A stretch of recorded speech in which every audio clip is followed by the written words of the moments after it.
Today is March 31st. Welcome to Big Book Daily. My name is Rob. I am an alcoholic. It's a thrill, honor, and joy to be here with you today as we journey through the Big Book of Alcoholics Anonymous and the 12 Steps and 12 Traditions. Today we're going to be reading out of the Big Book and finishing up the story, He Sold Himself Short, pages 263 through 267. And out of the 12 and 12, we're going to be reading the first part of page 100.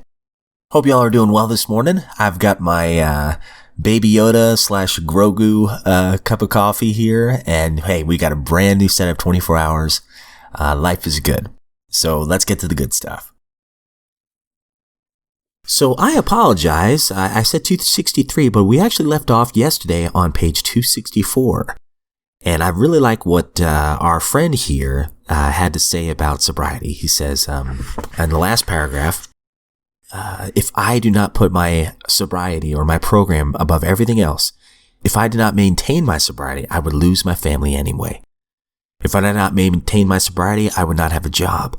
If I did not maintain my sobriety, I would have no friends left. I had few enough at that time. So we are going to build on that, the importance of sobriety, and we're going to finish off our friend's testimony here. 264 through 267. The next day, I went back to Chicago and started a vigorous campaign among my so-called friends or drinking companions. Their answer was always the same. If they needed me at any time, they would surely get in touch with me. I went to a minister and a doctor whom I still knew, and they in turn asked me how long I had been sober. When I told them 6 weeks, they were polite and said that they would contact me in case they had anyone with an alcoholic problem. Needless to say, it was a year or more before they did contact me.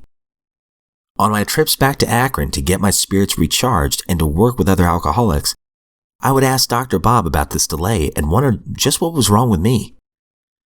He would invariably reply, "When you are right and the time is right, Providence will provide. You must always be willing and continue to make contacts." A few months after I made my original trip to Akron, I was feeling pretty cocky, and I didn't think my wife was treating me with proper respect now that I was an outstanding citizen. So I set out to get drunk deliberately, just to teach her what she was missing. A week later, I had to get an old friend from Akron to spend 2 days sobering me up. That was my lesson, that one could not take the moral inventory and then file it away. That the alcoholic has to continue to take inventory every day if he expects to get well and stay well. That was my only slip. It taught me a valuable lesson. In the summer of 1938, almost a year from the time I made my original contact with Akron, the man for whom I was working and who knew about the program approached me and asked me if I could do anything about one of his salesmen who was drinking very heavily. I went to the sanitarium where this chap was incarcerated and found to my surprise that he was interested.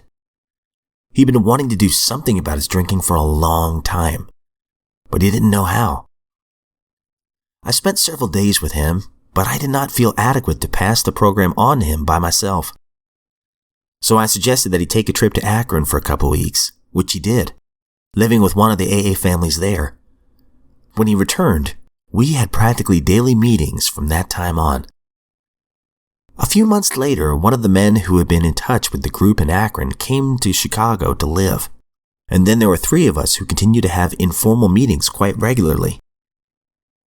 In the spring of 1939, the Big Book was printed, and we had 2 inquiries from New York's office because of a 15-minute radio talk that was made. Neither one of the 2 was interested for himself, one being a mother who wanted to do something for her son. I suggested to her that she should see the son's minister or doctor, and that perhaps he would recommend the AA program. The doctor, a young man, immediately took fire with the idea. And while he did not convince the son, he turned over 2 prospects who were anxious for the program. The 3 of us did not feel up to the job, and after a few meetings, we convinced the prospects that they too should go to Akron where they could see an older group in action. In the meantime, another doctor in Evanston became convinced that the program had possibilities and turned over a woman to us to do something about. She was full of enthusiasm and also made the trip to Akron. Immediately on her return in autumn of 1939, we began to have formal meetings once a week, and we continue to do this and to expand ever since. Occasionally, it is accorded to a few of us to watch something fine grow from a tiny kernel into something of gigantic goodness. Such has been my privilege, both nationally and in my home city. From a mere handful in Akron, we have spread throughout the world. From a single member in the Chicago area, commuting to Akron, we now exceed 6,000. These last 18 years have been the happiest of my life. Trite though that statement may seem, 15 of those years I would not have enjoyed had I continued drinking. Doctors told me before I stopped that I only had 3 years at the outside to live. This latest part of my life has had purpose, not in great things accomplished, but in daily living. Courage to face each day has replaced the fears and uncertainties of earlier years. Acceptance of things as they are has replaced the old impatient chomping at the bit to conquer the world. I have stopped tilting at the windmills and, instead, have tried to accomplish the little daily tasks, unimportant in themselves, but tasks that are an integral part of living fully. Where derision, contempt, and pity were once shown me, I now enjoy respect of many people. Where once I had casual acquaintances, all of whom were fair-weather friends, I now have a host of friends who accept me for what I am. And over my AA years, I have made many real, honest, sincere friendships that I shall cherish always. I'm rated as a modestly successful man. My stock of material goods isn't great, but I have a fortune in friendships, courage, self-assurance, and honest appraisal of my own abilities. Above all, I have gained the greatest thing accorded to any man, the love and understanding of a gracious God, who has lifted me from the alcoholic scrap heap to a position of trust, where I have been able to reap the rich rewards that come from showing a little love for others and from serving them as I can. Wow, some beautiful stuff. I cannot wait to come back to this in just a minute. So, my friends, out of the 12 and 12, we have been making our way through step 11, which is sought through prayer and meditation to improve our conscious contact with God as we understood Him, praying only for the knowledge of His will for us and the power to carry that out. So yesterday we talked about a sample prayer, the St. Francis prayer, and talked about how, we could possibly meditate on that. Reading it slowly. As a matter of fact, it says in this last paragraph, as beginners in meditation, we might now reread this prayer several times very slowly, savoring every word and trying to take in the deep meaning of each phrase and idea. It will help if we can drop all resistance to what our friend says. For meditation debate has no place. We rest quietly with the thoughts of someone who knows, so that we may experience and learn. I love that, resting quietly, thinking upon something, getting rid of all the distractions and just listening and applying. So we are going to read the first 2 paragraphs of page 100 today. As though lying upon a sunlit beach, let us relax and breathe deeply of the spiritual atmosphere with which the grace of this prayer surrounds us. Let us become willing to partake and be strengthened and lifted up by the sheer spiritual power, beauty, and love of which these magnificent words are the carriers. Let us look now upon the sea and ponder what its mystery is. Let us lift up our eyes to the far horizon, beyond which we shall seek all those wonders still unseen. Shucks, says somebody. This is nonsense. It is impractical. All right, and we will stop there. And I'm sure there's some people that probably say that. I'm sure I've said that in the past. This is nonsense. What am I doing here? But I'm telling you, the God of my understanding has a sense of humor because it's been an absolute 180. When you're desperate enough that you will do anything to stop drinking. You will try literally anything. And prayer and meditation has been a huge part of my recovery. I've said it a million times, but I love to be outdoors. That's when I feel so connected. And I don't know if you would call that meditation, but sometimes I just like to sit and be. And again, maybe I'm thinking about something. Maybe I'm praying. Maybe I'm just sitting there clearing my head. Or I'm there just listening. I really relate to the silence. I have really grown over the years to appreciate silence. I'm an introvert anyway. I deal with people all day, and sometimes I just need that silence to recharge. Didn't realize that. I mean, these are tools I've picked up, spiritual tools I picked up along the way in sobriety. But I've not been sober for most of my life yet. I hope I can say that soon or one day, but these are things I picked up just in the last few years. They have really been life-changing, and I kind of stick with what I know works.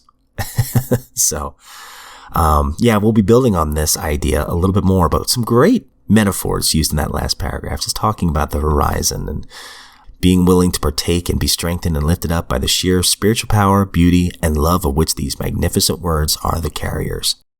Let us look now upon the sea and ponder what its mystery is. Lift our eyes to the far horizon, beyond which we shall seek all these wonders still unseen. Man, Bill W. was a master with words here. Great stuff. And going back to the big book real fast, a couple things were mentioned by our friend here from Chicago that really stood out to me. So, as we began today, hey, he had a relapse. It says here, a few months later, I made my original trip to Akron. Was feeling pretty cocky. Didn't think my wife was treating me right. Now that I was an outstanding citizen. You hear that pride there? So, I set out to get drunk deliberately, just to teach her what she was missing. So he was drinking at her. And I'm sure this did not go over well. But he learned a very, very powerful lesson from this. He said, that was my lesson. That one could not take the moral inventory and then just file it away. I can relate to this. If I just did the steps one time in my life, but things would probably for me be fine for a little while. But eventually those old habits would come back. It's like going to the gym, you know. You do it one or two times, you feel good in that moment, everything feels great. But then before long, if you quit going, you start to build those old unhealthy habits again. And that's been my story in sobriety. And it says here on 265, at the very top, that the alcoholic has to continue to take inventory every day if he expects to get well and stay well. So he learned from that, and that was his only slip for the rest of his life. It takes daily practice, and again, I need to do a better job in the evenings of doing my 10-step inventory. I don't do that very well. I'll do a spot check inventory throughout the day, but not very often do I get on my knees and do a specific inventory in the evenings, and I need to work on that. I'm going to do that today. So I'm holding myself accountable, and you can hold me accountable too. Send us an email, bigbookdaily@gmail.com. Just make sure I did it. And then moving on to the end, I love this part here. 267, where derision, contempt, and pity were once shown me, I now enjoy the respect of many people. Where I once had casual acquaintances, all of whom were fair weather friends, I now have a host of friends who accept me for what I am. I can relate. In the fellowships, I have made a host of friends who accept me not as I should be, but who accept me as I am, that know the good, the bad, and the ugly about me and still choose to be my friends. And I know if something were to hit the fan, they would be there. And these people are people I've only known for a few years. It's incredible. I love this last paragraph. If you don't mind, I'll just read it one last time. I'm rated as a modestly successful man. My stock of material goods isn't great, but I have a fortune in friendships, courage, self-assurance, and honest appraisal of my own abilities. Above all, I've gained the greatest thing according to any man, the love and understanding of a gracious God, who has lifted me from the alcoholic scrap heap to a position of trust, where I've been able to reap the rich rewards that come from showing a little love for others and from serving them as I can. It's amazing how much we receive when we help others. It's not why we do it, but that's just the way it goes. It's a byproduct of helping others. I am a very rich man today. And I don't mean material wealth, just like our friend says here. I am very rich because I am sober. I have a relationship, the love and understanding of a gracious God who has truly saved my life. And if you are sober today, you are a miracle. And I'm sure the people who love you the most are very proud of you. Thank you so much for joining me in this Lifeboat of Recovery today.